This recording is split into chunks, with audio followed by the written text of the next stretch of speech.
В лесу родилась елочка. У Артема была новогодняя елка. Он пришел туда с мамой в новогоднем костюме. Народа собралось много, и все в новогодних костюмах, веселые. Начался праздник.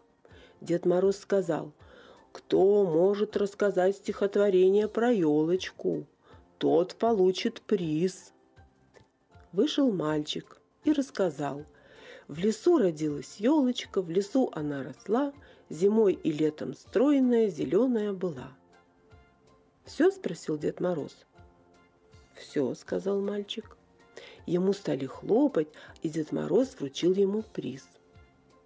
Потом вышел еще мальчик и прочитал: в лесу родилась елочка, но все, до конца.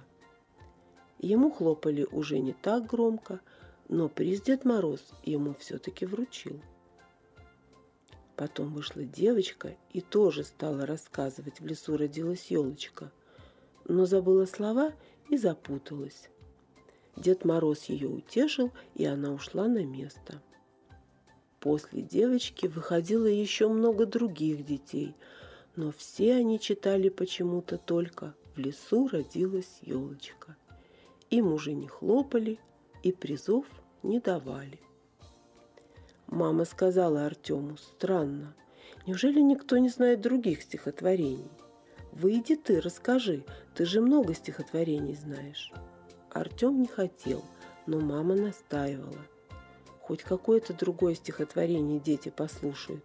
Тем более, что в лесу родилась елочка, это даже и не стихотворение, а песня. Артем не соглашался. Тем временем Дед Мороз сказал: ну все, стихотворения все рассказали, а теперь продолжим наш праздник. И тут Артем поднял руку.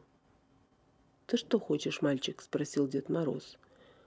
«Рассказать стихотворение», – ответил Артем.